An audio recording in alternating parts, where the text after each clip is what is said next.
Hey everybody, this is Joey Tuccio with Roadmap Writers, and we're here with Yuli Masinovsky. Hey Yuli. Joey, how are you? Good to meet you. Good to meet you. Let's jump right in. And why don't you tell us a little bit about yourself? My name is Yuli Masinovsky. I'm a lit manager producer. My company is called Silver Lake Entertainment. It turned 7 years old in March. Let's see. I was an agent at UTA before I went out on my own as a manager. And before agenting, where I started in the mailroom, I was doing a doctorate program in French literature. So my background in Hollywood is not a normal one, but that's me in like a 3-sentence nutshell. There you go. I work with writers and writer-directors and journalists and novelists, people who, want to sell movies and TV shows into Hollywood. Amazing. I love it. So you're going to be receiving a few written pitches. So we just want to get a little bit more of an understanding of what you like in a written pitch, how you like them to be structured, anything that should be omitted or definitely included. Here's what I have to say about pitches. My philosophy is if you can't sell it to both the head of a studio and a third grader in like 30 seconds, you're not working in mass entertainment. So for every writer and every person, that's going to look and feel different. The words might be a little different for a third grader or the head of a studio, but you're making mass entertainment, you got to sell mass entertainment. Some structure, like the pitch has to sell the movie. You're selling a concept, you're selling a story, and all the other elements are plugged in later, like actors. Sorry, did you go mute for some reason? No, can you hear me? Now I can hear you. Go. Oh, cool. So in your expertise, keep it simple. Make sure the writers just keep it on the main through line. Don't include everything in the written pitch. Keep it simple. Keep it clear. Know who you're telling this story to. Great. And be excited. If you're not excited on the page, trust me, everyone knows it. The people who need to know, they know it. So be excited about what you're doing. Awesome. And should writers pitch genres in different ways? So a writer pitching a comedy, should they pitch it a different way than a writer pitching horror?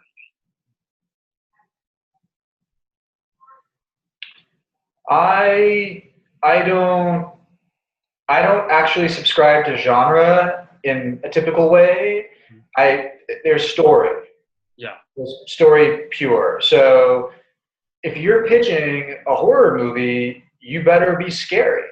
If I'm laughing during your horror pitch, I mean, maybe you're doing a Kevin Smith movie, that's fine. But if you're pitching a comedy in 2 lines, I better be laughing at some point during that. And if I'm not laughing, why are we doing this exercise? You know what I mean? If I'm not, oh my God, that sounds so scary. Oh, that sounds creepy. Then you're doing a good job, like with horror, for example. Sure. Awesome. So make the tone really clear. I love it. So a writer pitches to you, and maybe one of your clients submits you their script for you to read. What are some best things writers can do to capture your attention by page 15? The way I work is a little bit different. If it's a client of mine, if it's a client of mine, I usually know what's going to be happening on page 15 because we've probably spent 3 to 10 months working on outline and structure. So you're going to get me at page 15 because I know what's supposed to be there and it's going to work. I don't like to read 30 pages and tell you to keep going. Most of the work I do with my writers is we talk about concept, then we talk about outline/plot, and we do the lion's share of our work in that space. By the time we get to screenplay, most writers of mine write their scripts in like 4 to 6 weeks. Like once all that other work has been done. And I call it, if you suddenly inherited $5 million and decided to build a house, I tell this to my writers, would you first focus on like the choice of your curtain color in your bedroom window? Or would you make sure that your contractor can build a good foundation that can withstand seismic abuse and support the house for years? Like the outline stuff, that's the foundation work. I don't care about curtain colors right now. Like, so page 15 is about curtain colors. It's all the other stuff that's about like the substance of the movie or the pilot. Does that answer your question? Yeah, totally. That's great. And I get this question all the time. So writers approaching managers, how many scripts should a writer have before approaching managers? I'm not comfortable talking about other managers. I can only talk about myself. Yeah. Usually you have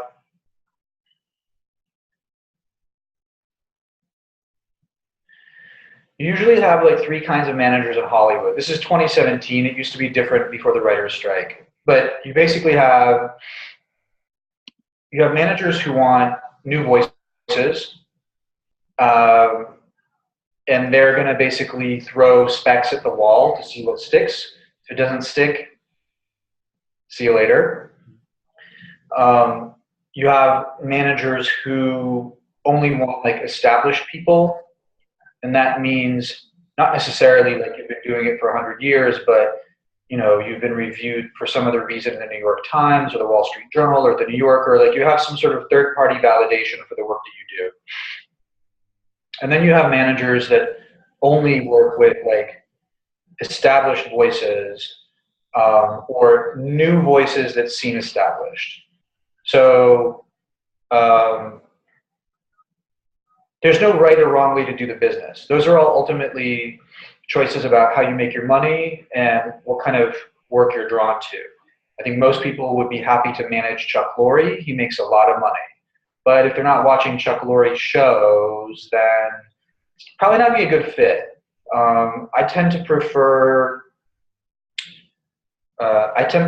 writers who are good.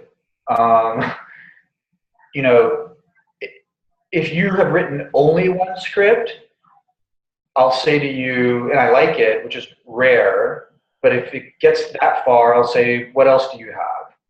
And if I don't see a follow-up that's equally strong, I'll pass, and I'll say, you got to find somebody else. I don't have the bandwidth to do deep development.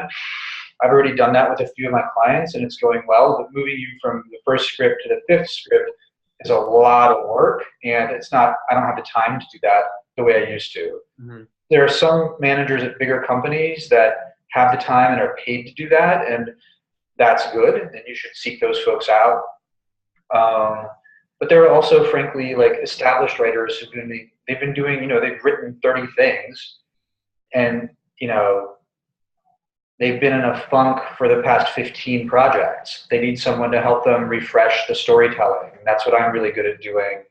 I mean, but then again, you look at someone like Robert and Michelle King. Like, Robert King was doing a lot of B movies for almost 20 years, and then he and Michelle put together The Good Wife, and they're the most prestige network TV creators for like a decade. So you can never predict like which writer is going to pop when. My preference, just because of my time constraints, is to work with people who have written a little more. If you send me 3 scripts or 4 scripts, and I see a consistent tone, a consistent use of structure, I might take a flyer on you. They'll say, okay, they have their rhythms. They get what's going on the page. I can help them escalate and elevate much faster than if I have to start from zero. Awesome, fantastic. And you kind of answered this in the previous question, but just to reiterate, besides a solid script, what do you look for in a client? Are you a big fan of branding and all that?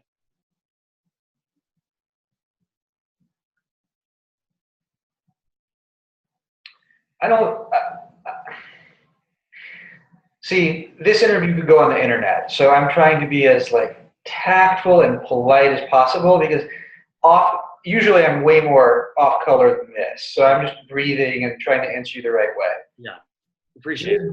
The gig of a writer is to tell a story that's going to entertain a lot of people because we work in mass entertainment.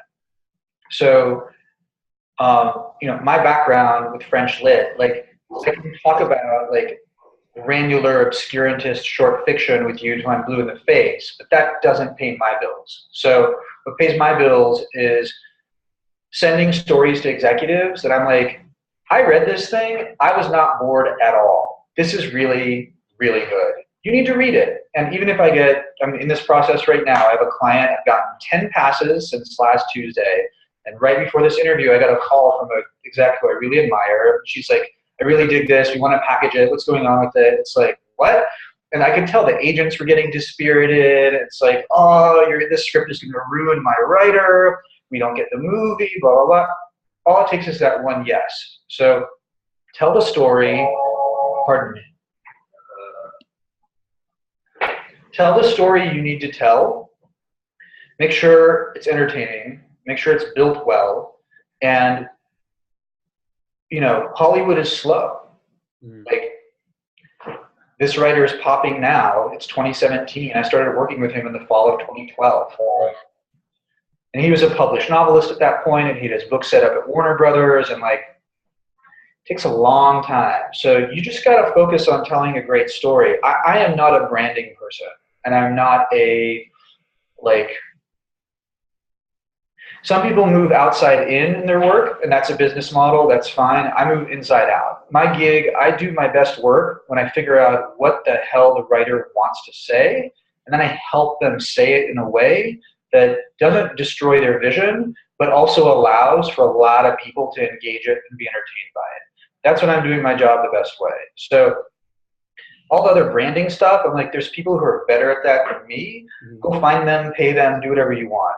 Your branding is how awesome your script is, or your pilot is. The rest is just a function of time and my persistence. So.